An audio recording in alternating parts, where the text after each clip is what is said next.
ಮತ್ತು ನವಲಗುಂದ ರೈತ ಹುತಾತ್ಮರ ದಿನದ ಅಂಗವಾಗಿ ಕರ್ನಾಟಕ ರಾಜ್ಯ ರೈತ ಸಂಘ ಹಾಗೂ ಹಸಿರು ಸೇನೆ ಸೇರಿದಂತೆ ವಿವಿಧ ರೈತ ಸಂಘಟನೆಗಳ ವತಿಯಿಂದ ರಾಜ್ಯಾದ್ಯಂತ ಬಲವಂತದ ಭೂಸ್ವಾಧೀನ ವಿರೋಧಿ ದಿನ ಆಚರಿಸಲಾಯಿತು. ಈ ಸಂದರ್ಭದಲ್ಲಿ ರೈತರು ನಗರದ ಗಾಂಧಿ ವೃತ್ತದಿಂದ ಜಾಥಾ ಮುಖಾಂತರ ತಾಲೂಕು ಆಡಳಿತ ಸೌಧದತ್ತ ತೆರಳಿ ಸೌಧದ ಮುಂಭಾಗ ಪ್ರತಿಭಟನೆ ನಡೆಸಿ ತಹಸೀಲ್ದಾರ್ ಅವರಿಗೆ ಮನವಿ ಪತ್ರ ನೀಡಲು ಮುಂದಾದರು. ಈ ವೇಳೆ ಪೊಲೀಸರು ರೈತರನ್ನು ಆಡಳಿತ ಸೌಧದ ಒಳಗೆ ಪ್ರವೇಶಿಸದಂತೆ ತಡೆದ ಹಿನ್ನೆಲೆಯಲ್ಲಿ ಆಕ್ರೋಶಗೊಂಡ ರೈತರು ಸಂವಿಧಾನ ನೀಡಿರುವ ಆರ್ಟಿಕಲ್ 21ರ ಪ್ರಕಾರ ಶಾಂತಿ ರೀತಿಯ ಸಭೆ ಸಮಾರಂಭ ಧರಣಿಗಳನ್ನು ಸಂಬಂಧಪಟ್ಟ ಇಲಾಖೆಯ ಅನುಮತಿ ಪಡೆದುಕೊಂಡು ಮಾಡಿಕೊಳ್ಳಬಹುದು ಎಂದು ಹೇಳುತ್ತೆ. ಅದರಂತೆ ನಾವು ಅನುಮತಿ ಪಡೆದುಕೊಂಡಿದ್ದರೂ ನೀವು ನಮ್ಮನ್ನ ತಡೆದಿರುವುದು ಸರಿಯಲ್ಲ ಎಂದು ಆಡಳಿತ ಸೌಧದ ಗೇಟ್ ಮುಂಭಾಗ ಕುಳಿತು ತಾಲೂಕು ಆಡಳಿತ ಹಾಗೂ ಪೊಲೀಸ್ ಇಲಾಖೆಯ ವಿರುದ್ಧ ಘೋಷಣೆಗಳನ್ನು ಕೂಗಿ ತಮ್ಮ ಆಕ್ರೋಶ ವ್ಯಕ್ತಪಡಿಸಿದರು.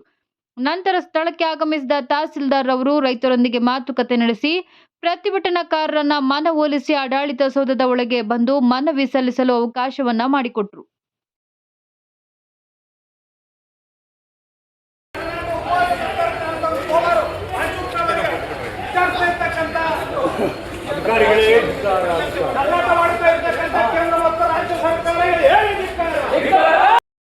ರೈತ ತನ್ನ ಭೂಮಿಯನ್ನ ಹುತ್ತಿ ಬಿತ್ತಿ ಬೆಳೆಯುವಂತ ತನ್ನ ಭೂಮಿ, ತನ್ನ ನಾಗಿಲು, ನಮ್ಮ ಮಡಿಕೆ ಇವತ್ತು ದಿವಸ ಈ ಆಧುನಿಕ ಜಗತ್ತಿನಲ್ಲಿ ಟ್ರ್ಯಾಕ್ಟರ್ ನಮ್ಮ ನಾಯಿಗಳಾಗಿದೆ. ಟ್ರ್ಯಾಕ್ಟರ್ ನಮ್ಮ ರೈತನ ಸ್ವಾಭಿಮಾನ, ಅದು ರೈತನ ಸಂಕೇತ. ಅಂತ ನಮ್ಮ ಟ್ರ್ಯಾಕ್ಟರ್ನ ಒಳಗೆ ಬಿಡೋದಿಲ್ಲ ಅಂದ್ರೆ ರೈತನಿಗೆ ಇಂಡೈರೆಕ್ಟ್ ಆಗಿ ಒಳಗಡೆ ಬರಬೇಡ ಅಂತಾರೆ. ನಮ್ಮ ತಾಲೂಕು ಆಫೀಸು, ನಮ್ಮ ತಾಲೂಕು ಆಡಳಿತ ಸೌಧ, ನಮ್ಮ ಸೌಧದೊಳಗೆ ನಾವೇ ಪ್ರವೇಶ ಇಲ್ಲ ಅಂದ್ರೆ ಇನ್ ಯಾರಿಗೆ ಪ್ರವೇಶ? ಇದೇನು ಪ್ರಜಾಪ್ರಭುತ್ವ? ಇದೇನು ಪೊಲೀಸ್ ರಾಜ್ಯನ? ನಾವೇನು ಶಾಂತಿಯಿಂದ ನಾವು ಸಭೆಯನ್ನು ನಡೆಸ್ಕೊಂಡು ನಮ್ಮ ಕಷ್ಟ ಸುಖಗಳನ್ನ ಹೇಳ್ಕೊಂಡು ನಮ್ಮ ರೈತ ದಿನಾಚರಣೆಯನ್ನ ನಾವು ರೈತನ ಭೂಮಿಯನ್ನ ಕಸಿದುಕೊಂಡಿರ್ತಕ್ಕಂಥ ಕರಾಳ ದಿನಾಚರಣೆಯನ್ನು ಆಚರಿಸಕ್ಕೆ ನಾವು ಬರ್ತಾ ಇದ್ದಿದ್ರೆ ನೀವು ಟ್ರ್ಯಾಕ್ಟರ್ ಬರಬೇಡಿ ಅಂತ ಹೇಳ್ತಾ ಇದ್ರೆ ಇದೇನಿದು? ಸಂವಿಧಾನದಲ್ಲಿ ಆರ್ಟಿಕಲ್ 21 ಏನ್ ಹೇಳುತ್ತೆ? ಶಾಂತಿ ರೀತಿಯಿಂದ ನೀವು ಸಭೆಗಳನ್ನ ಸಮಾರಂಭಗಳನ್ನ ನಡೆಸ್ಕೋಬಹುದು ಅಂತೆ. ನಾವು ಪರ್ಮಿಷನ್ ಕೇಳಿದೀವಿ. ನಮ್ಮ ಟ್ರ್ಯಾಕ್ಟರ್ ನಮ್ಮ ಜೊತೆಗೆ ನಾವೇನು ಸಾವಿರಾರು ಟ್ರ್ಯಾಕ್ಟರ್ ಕೇಳಿದೀವ, 100 ಟ್ರ್ಯಾಕ್ಟರ್ ಬರ್ತಾ ಇದೆಯಾ? ಕೇವಲ ಒಂದು ಟ್ರ್ಯಾಕ್ಟರ್ ನಮ್ಮ ಜೊತೆಗೆ ಇರಬೇಕು ಅಂತ ನಮ್ಮ ಸವಾಲಿನ ಸಂಕೇತ ಅದು ನಮ್ಮ ಟ್ರ್ಯಾಕ್ಟರ್. ನಮ್ಮ ಟ್ರ್ಯಾಕ್ಟರ್ನೇ ಬಿಡೋದಿಲ್ಲ ಅಂದ್ರೆ ಇದು ನಿಜವಾಗ್ಲೂ ಹಾಸ್ಯಾಸ್ಪದ ಸರ್. ಇದ್ರ ಬಗ್ಗೆ ದಿಟ್ಟ ಹೋರಾಟ, ನಿನ್ನ ಕಿಚ್ಚಿನ ಹೋರಾಟ ಮುಂದುವರಿಸುತ್ತೆ. ಒಂದು ಟ್ರ್ಯಾಕ್ಟರ್ ಅಲ್ಲ, 100 ಟ್ರ್ಯಾಕ್ಟರ್ ಒಳಗಡೆ ಪ್ರವೇಶ ಮಾಡಕ್ಕೆ ನಾವು ಮುಂದೆ ಯೋಜನೆಗಳನ್ನು ಹಾಕ್ತೀವಿ. ನಾವೇನು ಆದಿವಾಸಿ ರೈತರಲ್ಲ, ಈ ನೆಲದ ಮಕ್ಕಳು. ನಮ್ಮಲ್ಲಿ 100 ವರ್ಷಗಳಿಂದ ಬೇಸಾಯ ಮಾಡ್ಕೊಂಡು ಬಂದಿರುವಂತ ನಾವು, ನಮ್ಮ ಗೌರಿಬಿದನೂರು, ನಮ್ಮ ನೆಲ, ನಮ್ಮ ವಿಧಾನಸೌಧ, ನಮ್ಮ ಜನ, ನಮ್ಮ ಆಡಳಿತ, ನಮ್ಮ ರಾಜ್ಯ ಇದು. ನಮ್ಮ ರಾಜ್ಯದೊಳಗೆ ನಮಗೆ ಸ್ವತಂತ್ರ ಇಲ್ಲ ಅಂದ್ರೆ, ನಮ್ಮ ಟ್ರ್ಯಾಕ್ಟರ್ ಬರೋದಿಲ್ಲ ಅಂದ್ರೆ ಇದು ನಿಜವಾಗ್ಲೂ ಆಚರಿಸಬಹುದು ಆಗ್ತಾ ಇದೆ. ನಾವೇನು ಗಲಾಟೆ ಮಾಡೋರ?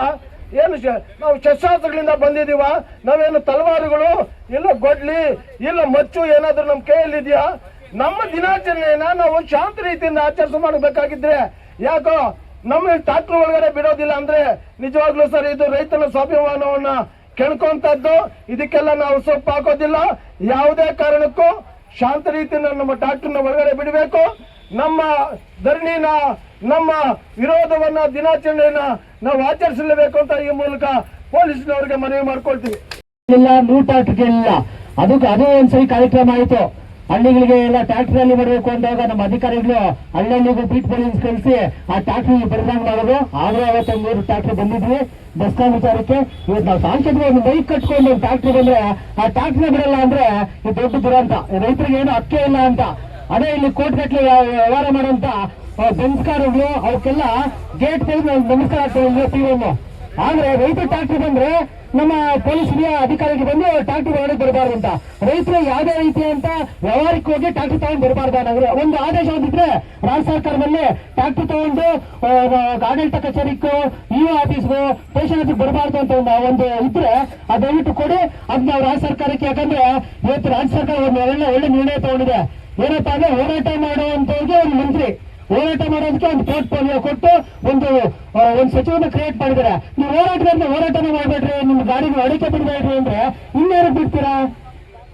ಯಾರಿಗೆ ಬಿಡ್ತೀರಾ? ಇನ್ನು ನಮ್ಮ ಮುಖ್ಯಮಂತ್ರಿ ಹೇಳಿದ್ರು ಅಂತ ಐತಿಹಾಸಿಕ ಒಂದು ಹೋರಾಟ ಮಾಡೋದು, ಹೋರಾಟಗಾರರಿಗೆ ಮಾತಾಡೋಕೆ ಮಂತ್ರಿ ಕೊಡ್ತೀವಿ ಅಂತ ಅಂದವಾಗ ಒಂದು ರೈತರನ್ನ ಸಂಕೇತ ಅಂತ ಒಂದು ಟ್ರ್ಯಾಕ್ಟರ್ ಹೊಡಿಕ್ ಬಿಡೋದಂದ್ರೆ ಇದ್ರ ನಾವೇನು 10 ಟ್ರ್ಯಾಕ್ಟರ್ ಒಂದು ಗೇಟ್ ಗುತ್ತಿದೀವ ಡೆಲ್ಲಿ ಹೋರಾಟ ಆದಂಗೆ.